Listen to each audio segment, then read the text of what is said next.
नमस्कार दोस्तों, मैं हूं राजकिशोर। न्यूज तक पर राजनीति के आज के अंक में आपका बहुत बहुत स्वागत है। आज बात करेंगे उत्तर प्रदेश में किस तरीके से भारतीय जनता पार्टी और समाजवादी पार्टी के बीच में एक ट्विटर वॉर चल रहा है। शब्दों का युद्ध होता है ट्विटर पर। कम शब्दों में जिस तरीके से एक दूसरे पर प्रहार करने की जो एक होड़ चलती है, उसकी पराकाष्ठा हो चुकी है। लड़ाई इतनी ज्यादा बढ़ती जा रही है कि शब्दों के चयन की मर्यादा बिल्कुल तार तार हो चुकी है।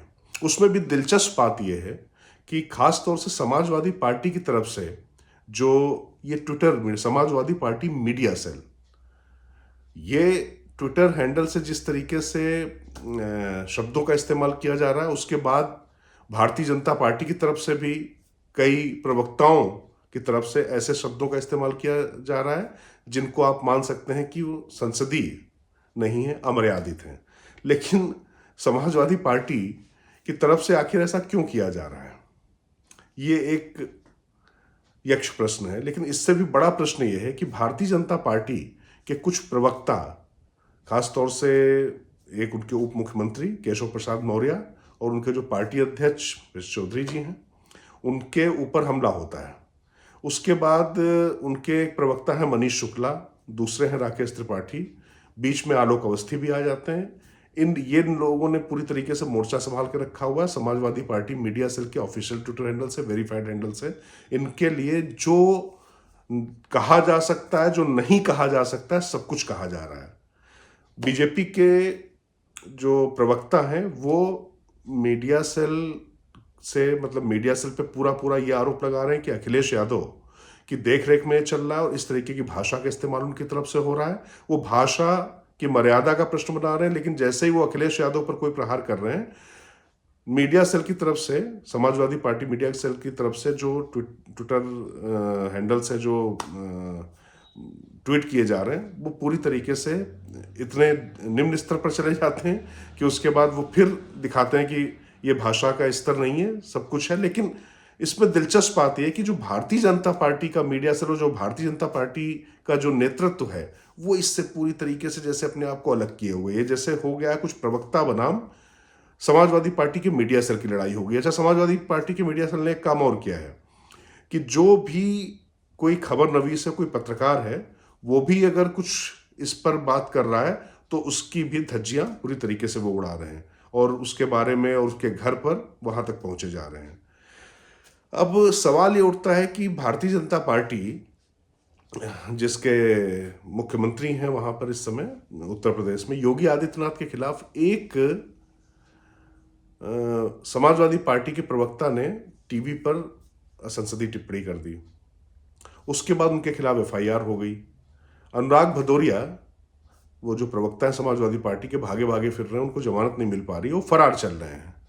तो एक तरफ तो इतनी सख्ती है, दूसरी तरफ समाजवादी पार्टी के ऑफिशियल यानी अधिकृत मीडिया सेल के वेरीफाइड ट्विटर हैंडल से सीधे सीधे तमाम नेताओं को निशाना बनाया जा रहा है। खासतौर से मैंने आपको बताया केपी मौर्य के बारे में क्या कहा गया, और इसके अलावा प्रदेश अध्यक्ष जो है उनके भूपेंद्र चौधरी के बारे में कुछ टिप्पणियां की गई। उसके बाद जब भारतीय जनता पार्टी के प्रवक्ता मनीष शुक्ला, राकेश त्रिपाठी और आलोक अवस्थी, ये लोग जब कूदते हैं तो उनको भी समाजवादी पार्टी उसी भाषा में, उसी शैली में खूब उनकी लानत मलानत करती है। और भाषा के तमाम जो निम्नतम मानदंड हैं वो वहां पर देखने को मिलते हैं। भारतीय जनता पार्टी के प्रवक्ताओं की तरफ से भी कुछ भाषा का उनको तो अनुशासन का पाठ पढ़ाया जाता है, उस तरीके से गाली गलौज और व्यक्तिगत स्तर पर भले ना हो, लेकिन धीरे धीरे उधर से भी मर्यादा का स्तर टूटता हुआ दिखाई पड़ता है। तो ये ट्विटर वार बड़ा अजीब चल रहा है। लोगों को सोशल मीडिया पे बड़ा मजा आ रहा है और जो भी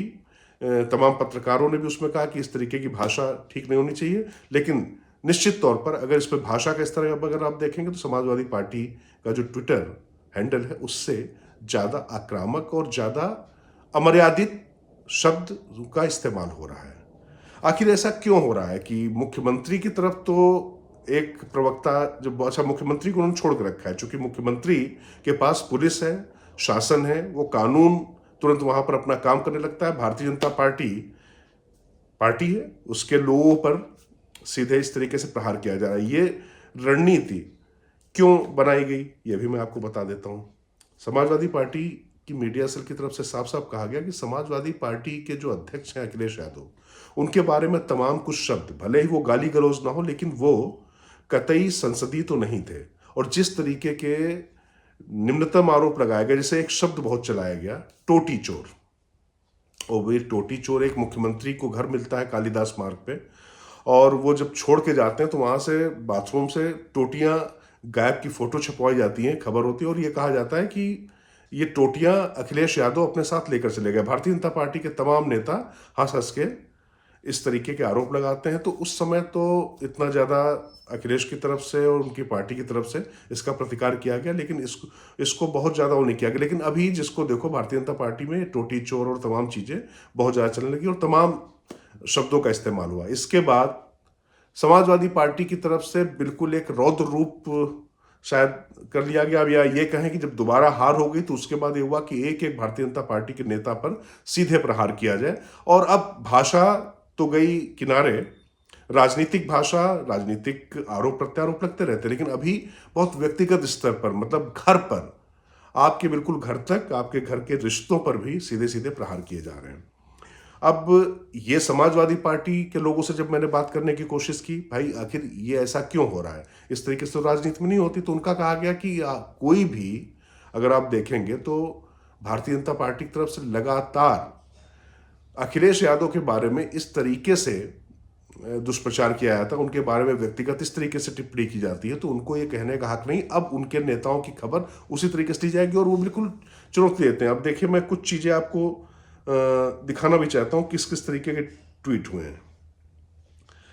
मतलब कुछ तो ऐसे हैं कि शायद मेरे लिए बड़ा मुश्किल हो जाएगा कि कैसे मैं उसको, मैंने आपसे कहा था ना कि शुरू में कई बार आपने देखा होगा कि तमाम वैसे ओटीटी प्लेटफॉर्म पर जाएं तो आप खूब गाली गलौज सुन लेते हैं, तो ये ओटीटी प्लेटफॉर्म जैसा कुछ हो गया है। और आप न्यूज़ चैनल पर आएंगे और अगर टीवी पर देखने आएंगे तो उसमें बीप बीप की आवाज़ आती है ना, तो अगर मैं पूरे ट्वीट पढ़ना शुरू करूं तो मुझे हर जगह एडिट करके बीप बीप करना पड़ेगा। तो इसलिए बीप बीप की आवाज़ मैं आपको नहीं सुनाऊंगा, इसलिए वो शब्द भी नहीं सुनाऊंगा, लेकिन आपको उसका अंदाजा हो जाएगा कि किस तरीके से चीज़ें हो रही हैं। अब जरा शुरुआत करता हूं मैं समाजवादी पार्टी के मीडिया सेल की तरफ से किस तरीके से वो करते हैं, ट्वीट हो रहे हैं और कैसे चेतावनी दी जाती है। सत्ता के चरणों में पड़े भांड और सुबह से लेकर रात तक सरकारी दफ्तरों, मंत्रियों के घर गुलदस्ते लेकर पहुंचने वाले दलाल, पत्तलकार और भाजपा नेता प्रवक्ता यूपी में संगठित रूप से दलाली और भ्रष्टाचार और ब्लैकमेलिंग का संगठित गिरोह चला रहे हैं। ये भाषा है समाजवादी पार्टी की मीडिया सेल की। भाजपा सरकार थाने में, तहसील में, सरकारी दफ्तर, सचिवालय, मंत्रियों के घर और कार्यालय, सब जगह दलालों और भ्रष्टाचारियों का कब्जा है। बिना दलाली चुकाए कोई काम यूपी में नहीं होता, सही हो या गलत। ठेकेदारों, फरियादियों को भाजपाइयों और भाजपा समर्थक दलाल पत्तलकारों को दलाली देनी ही होती है।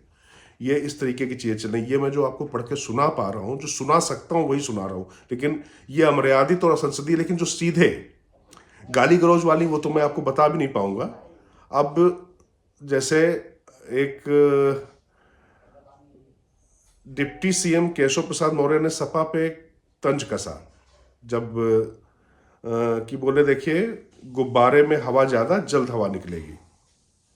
अब इसके बाद समाजवादी पार्टी की मीडिया सेल ने उनको किस तरीके से जवाब दिया। पहले सिराथू में हवा निकाली, फिर मैनपुरी में हवा निकाली, फिर दिल्ली एमसीडी में हवा निकाली। अपने अंदर इतनी हवा ना भरिए, केशव प्रसाद मौर्य जी को टैग करते हुए कहा गया कि जी भर के भगंदर हो जाए। आप ये भाषा समझते होंगे भगंदर क्या होता है, और मुंह में मतलब एक बीमारी का नाम लिया, क्या हो चुका है, बस भगंदर होना बाकी है, वो भी होने की पूरी संभावना दिखती है। इसके बाद मैं, और अब मनीष शुक्ला बीच में भूपेंद्र सिंह चौधरी पर जब होता है तो मनीष शुक्ला इसमें कूद कर आते हैं, तो मनीष शुक्ला पर भी बुरी तरीके से हमला किया जाता है और कहा जाता है तुम फिर आ गए मनीष, बीजेपी यूपी, तुम्हें तो चिन्मयानंद जी ने डैश डैश कुछ लाने भेजा था। मतलब तेल सप्लाई करते हो, उनके निजी कमरे में जाकर उनकी मालिश भी करते हो। वैसे कब आए तुम राम रहीम की गुफा से, मतलब कब उधर से लात खाकर इधर फेंके गए हो। ये भारतीय जनता पार्टी के प्रवक्ता की तरफ से बात की जाती है। फिर राकेश त्रिपाठी, उनके लिए भी कहा जाता है कि राम रहीम की गुफा में, मतलब आगे मेरे लिए पढ़ना थोड़ा मुश्किल है, मतलब मैं आपको ये भाषा के कुछ सिर्फ आपको सिर्फ दिखाना चाह रहा हूं कि किस तरीके की चीजें हैं। फिर क्या हुआ, राकेश त्रिपाठी या मनीष शुक्ला की तरफ से जब कुछ चीजें की गई तो समाजवादी पार्टी के लोगों की तरफ से वो किया गया, तो उस पर जो है जूही सिंह है सपा की, कभी उदयवीर सिंह है, ये सब लोग जो है पूरी तरीके से वो करने लगते हैं, वो सवाल जवाब करते हैं, तो उस पर भी इस तरीके की चीजें चल रही हैं। लेकिन ये जो मेरा दिखाने और बताने का मतलब है, मेरे लिए वाकई आश्चर्य का विषय है कि आखिर भारतीय जनता पार्टी के कुछ प्रवक्ताओं को समाजवादी पार्टी की मीडिया सेल, मतलब वहां पर संगठन पूरी तरीके से साथ लड़ा, और ये तमाम जो ट्वीट हैं इनको अखिलेश यादव के ट्विटर हैंडल से भी रिट्वीट किया जा रहा है। भारतीय जनता पार्टी के जो प्रवक्ता बोल रहे हैं वो अपनी निजी हैसियत से बोल रहे हैं, उसमें भारतीय जनता पार्टी दल या सरकार की तरफ से उसमें कोई समर्थन नहीं। आखिर ये रणनीति क्या है? अगर ये बताने की कोशिश है कि समाजवादी पार्टी की तरफ से जो भाषा का इस्तेमाल हो रहा है वो बहुत ठीक नहीं और हम देखिए संसदीय हैं, तो जवाब तो संसदीय भाषा में भी दिया जा सकता था। इस चीज को लेकर भारतीय जनता पार्टी के अंदर काफी रोष है। उनको ये लग रहा है कि अखिलेश यादव के खिलाफ जो टोटी चोर शब्द का इस्तेमाल हुआ वो मुख्यमंत्री योगी आदित्यनाथ के एक ओएसडी हैं, एक उनके बहुत करीबी हैं, गैर राजनीतिक व्यक्ति, उन्होंने इस बात को जगह जगह छपवाया और दिखाया, वो चीजें चल पड़ी। लेकिन जब उन पर हमला होता है तो पुलिस प्रशासन सब कुछ साथ में, लेकिन वेरीफाइड ट्विटर हैंडल से जब समाजवादी पार्टी की तरफ से जब हमला बोला जा रहा है तो ऐसा क्यों नहीं हो पा रहा? खासतौर से केशव प्रसाद मौर्य और सरकार, मतलब योगी आदित्यनाथ के बीच में संबंध आप जानते ही हैं। उसके अलावा जो अन्य लोग हैं संगठन, वो कहां पर है? तो वैसे मैं एक बात आपको बता दूं, एक बार एक चीज तो समझ में आ रही है इस पूरी चीज में, भले ही भारतीय जनता पार्टी की खबरें आपको मीडिया में बहुत दिखाई पड़ रही हो, लेकिन मीडिया सेल, चूंकि एक पत्रकार होने के नाते मैं आपको बता रहा हूं कि मीडिया सेल, चाहे वो दिल्ली का हो चाहे उत्तर प्रदेश हो, वो पूरा देश का, तो प्रवक्ता कुछ बैठ जाते हैं वो अलग बात है, अपने व्यक्तिगत स्तर पर वो कुछ कर लें, मीडिया सेल उस तरीके से बौद्धिक खुराक अपने लोगों को देने में नाकाम है, और किसी भी मसले में रणनीति बनाने में भी। वो सरकारें चुकी हैं, नेता भारतीय जनता पार्टी के पास पड़े हैं तो उनके काम चलते रहते हैं, लेकिन अब ये जो मीडिया सेल की लड़ाई है, भारतीय जनता पार्टी सरकार और उसका मीडिया सेल इसमें कूदने की हिम्मत भी नहीं जुटा पा रहा है। इस तरीके के लोगों का समूह है। खैर, अब ये आने वाले दिनों में कहां तक लड़ाई जाएगी कहना मुश्किल है, लेकिन ये जो भाषाई मर्यादा जो पूरी तरीके से तार तार हो रही है दोनों दलों की तरफ से, मुझे लगता है कि ये एक ऐसा विषय है जिस पर चर्चा जरूर करनी चाहिए। और मुझे लगता है कि जो भी दल गाली गलौज की व्यवस्था में आ रहे हो, और चाहे वो भारतीय जनता पार्टी हो चाहे समाजवादी पार्टी हो, सोशल मीडिया पे बहुत अच्छा संदेश नहीं दे रहे हैं अपने कार्यकर्ताओं को, क्योंकि राजनीतिक लड़ाई लड़ने के अपने तमाम तरीके हो सकते हैं, लेकिन जिस तरीके से ये हमले किए जा रहे हैं, और मैं फिर कह रहा हूँ किसी एक पक्ष के लिए मैं नहीं कह रहा हूँ, कोई थोड़ा ज़्यादा आक्रामक हो सकता है, कम आक्रामक हो सकता है, एक दूसरे की छवि खराब करने की ये जो होड़ है वो कहाँ तक जाएगी, बहुत ज़्यादा वैमनस्य न फैलाए, ये जरूर चिंता की बात हो सकती है। लेकिन इसका जो राजनीतिक पहलू मैंने कहा कि आखिर भारतीय जनता पार्टी की मजबूरी क्या है कि वो इसका जवाब अपने तरीके से राजनीतिक तौर पर भी नहीं दे पा रही। प्रवक्ताओं को, मनीष शुक्ला या राकेश त्रिपाठी जैसे लोगों को अपने हाल पर क्यों छोड़ दिया गया, ये भी एक अच्छा प्रश्न है। तो आज इतना ही, फिर होगी आपसे मुलाकात।